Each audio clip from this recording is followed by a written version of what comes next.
बिस्मिल्लाहिर्रहमानिर्रहीम अस्सलाम वालेकुम।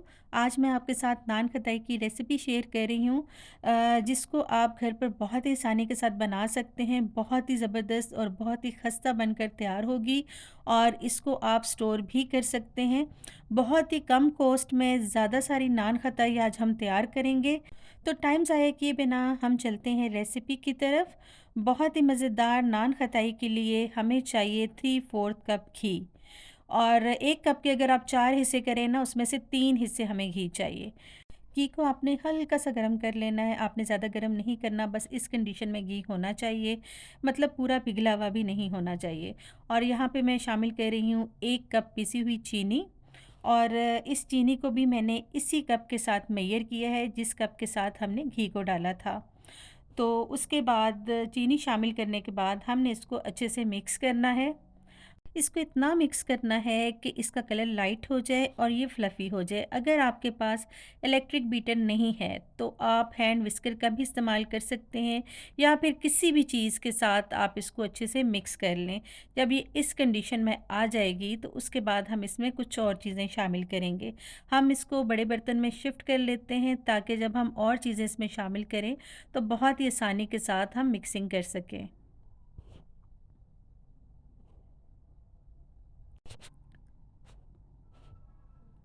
अब हमने जितनी भी चीज़ें इसमें शामिल करनी है, वो छान के ही करनी है। तो सबसे पहले हम लेंगे मैदा, और मैदा लिया है मैंने 1 कप और 1/4 कप। यही वाला कप मैंने यूज़ किया है, 1 कप पूरा और 1/4 कप। और अगर ग्राम्स में देखा जाए तो 156 ग्राम लिया है मैदा। और बेसन इसमें जाएगा 3/4 कप। मतलब 1 कप के अगर आप 4 हिस्से करेंगे ना, तो 3 हिस्से जाएगा बेसन। और अगर ग्राम्स में देखा जाए तो 69 ग्राम मैंने डाला है बेसन। अब इसमें मैं शामिल कर रही हूँ सूजी। सूजी इसमें मैंने डाली है 1/4 कप। तो उसके बाद जाएगा बेकिंग पाउडर। यहाँ पे बेकिंग पाउडर लिया है मैंने हाफ़ टी स्पून, और 1/4 टीस्पून में शामिल कर रही हूँ बेकिंग सोडा, और 1 पिंच इसमें जाएगा नमक। ये सारी चीज़ें शामिल करने के बाद हम इन सब चीज़ों को अच्छे से छान लेंगे। आपने ये वाला स्टेप ज़रूर करना है। अब सारी चीज़ों को इस तरह से आपने इसमें शामिल नहीं करना, लाज़मी छान कर ही इस्तेमाल करना है। तो उसके बाद हमने क्या करना है कि इन सब चीज़ों को बहुत अच्छे से हमने मिक्स कर लेना है। आप इस चीज़ को याद रखिएगा कि हमने इसको गूँदना नहीं है, हमने जस्ट इसकी मिक्सिंग करनी है। इसको गूँधा नहीं जाता, जस्ट मिक्स ही किया जाता है। तो उसके बाद इसमें मैं शामिल कर रही हूँ साथ में ही मैं बादाम। और अगर आप इसमें बादाम नहीं शामिल करना चाहते, तो आप इसको स्किप भी कर सकते हैं।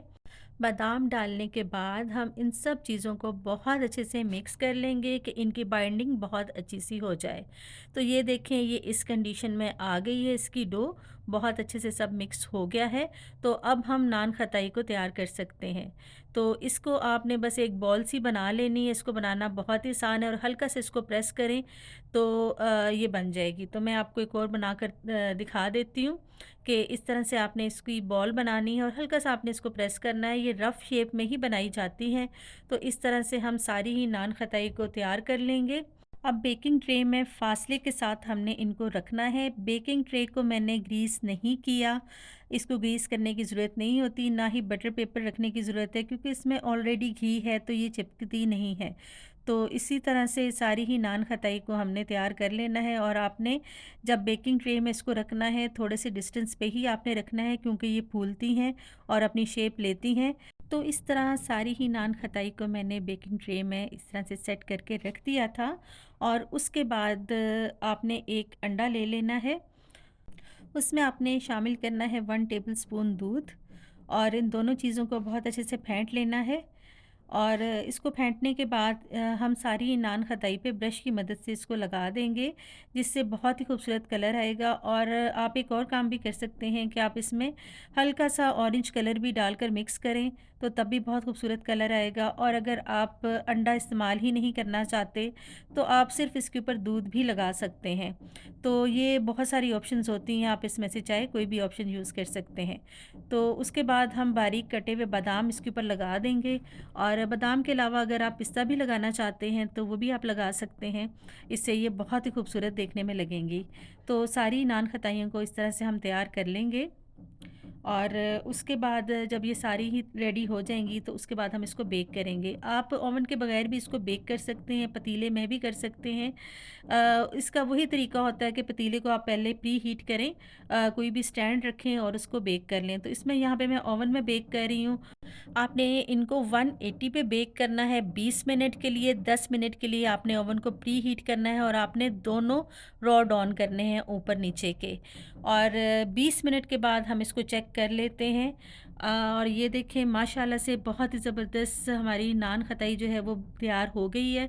इसको 20 मिनट से ज़्यादा नहीं लगे थे, 20 मिनट में ही ये तैयार हो गई थी। तो अब हम इसको निकाल लेते हैं। मैं निकाल के आपको दिखाती हूँ कि कितनी ही ज़बरदस्त हमारी नान खताई जो है वो तैयार हुई है। तो इसको निकाल लेते हैं।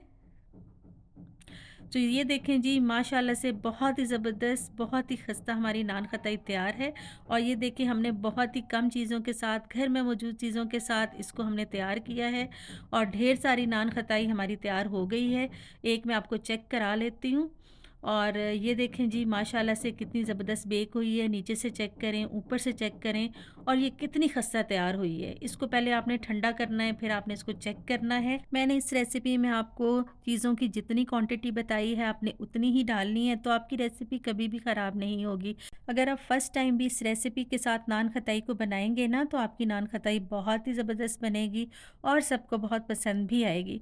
तो मुझे उम्मीद है आपको मेरी ये रेसिपी अच्छी लगी होगी। और अगर आपने अभी तक मेरे चैनल को सब्सक्राइब नहीं किया तो मेरे चैनल को सब्सक्राइब कर लें, बेल आइकन को भी प्रेस कर लें, ताकि मेरी हर न्यू आने वाली वीडियो का नोटिफिकेशन सबसे पहले आप तक पहुंच सके। और आपने कमेंट बॉक्स में मुझे ये भी बताना है कि नेक्स्ट आप कौन सी चीज़ की रेसिपी मेरे से देखना चाहते हैं, तो मैं आपके लिए ज़रूर बनाऊंगी। तो इसके साथ ही मुझे इजाज़त दें, मिलते हैं न्यू वीडियो में न्यू रेसिपी के साथ। अपना रखिएगा ढेर सारा ख्याल, दुआओं में याद रखा करें। अल्लाह हाफ़िज़।